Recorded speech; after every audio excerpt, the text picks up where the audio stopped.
It was about 2 years ago that my son and I ended up at Dustin Penner's garage. I had to borrow a tool and he invited my son to try wood turning for the first time.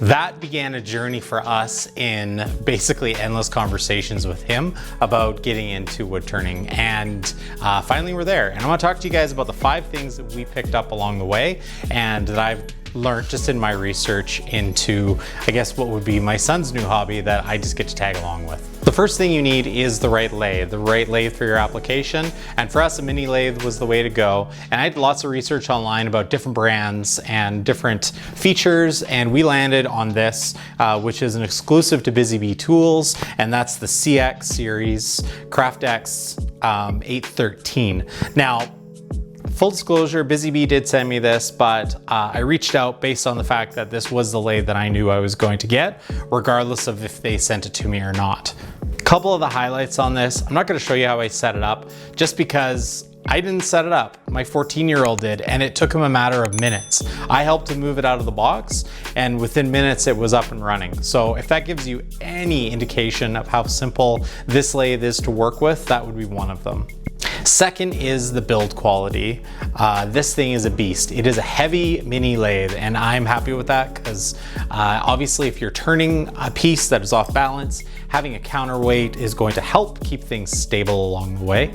The second thing that attracted us to this machine is the fact that it is variable speed. So I personally didn't want my son messing around with adjusting belts and going through the process of trying to maneuver something in fear of him maybe putting it at the wrong speed or making the wrong adjustment. It's literally just set the dial to whatever it needs to be and you're good to go.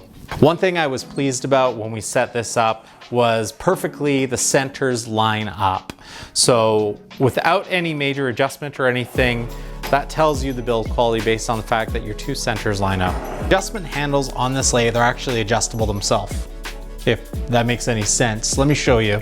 For instance, if you're trying to tighten down the tool rest, but you can't turn the handle enough because it's interfering, you can adjust accordingly so you can get the right amount of leverage to lock your tool rest in place.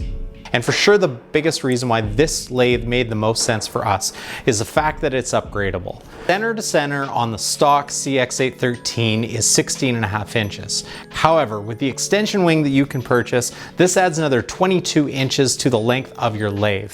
Now, if you are going that route, I'm also going to suggest upgrading your tool rest, just because the one that it comes up with is great based on the 16.5 inches, but if it's anything longer than that, for safety concerns, I would suggest looking at something that's a little bit longer for resting your tool against.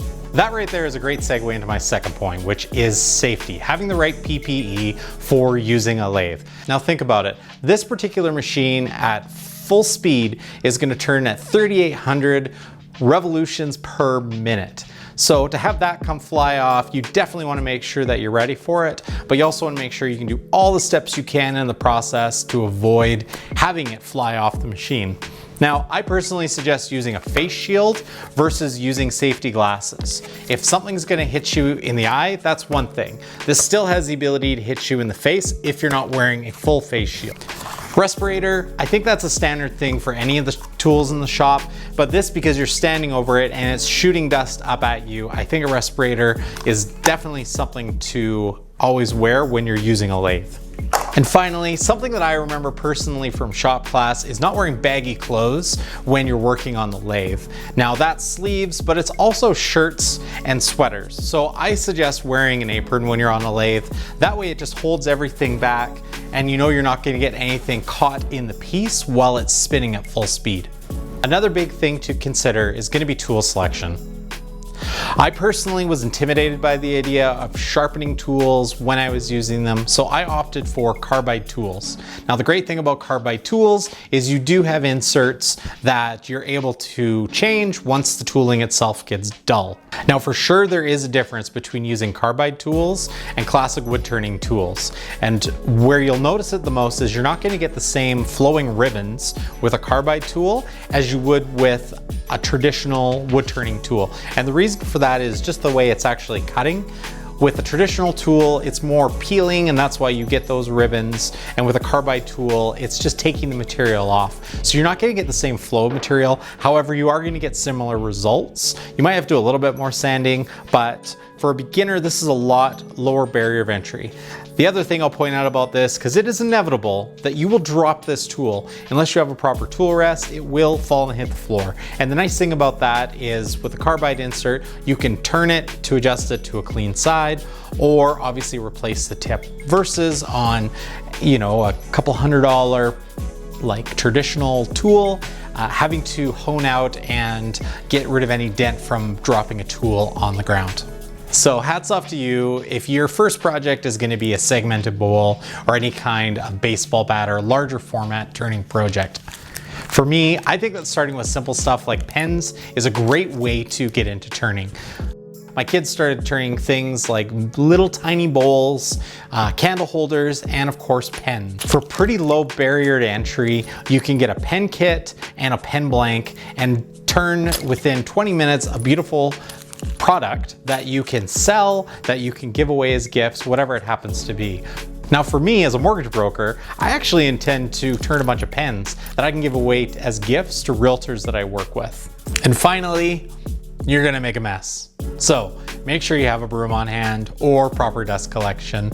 There are lots of auxiliary dust collection ports that you can get for any kind of mini lathe. However, when you're just starting out and you're still even trying to find where it's gonna go in the shop, just having a broom and being able to sweep everything up is fairly important. You don't wanna be standing or slipping on shavings on the floor, so make sure the mess that you make, you're just cleaning up after yourself. If you have any additional tips that you think would be beneficial to others, please leave those in the comments below so we can have that conversation. If you have questions specifically about the CraftX CX813, I'll also link it in the description so you can go check it out on Busy Bee's website. Huge thanks again to Busy Bee for sending me this lathe. We're having so much fun with it. And we've got some other builds that are centered around this as a tool in the shop, but also as a tool to use for other projects moving forward. So be safe in the shop, guys. Take care.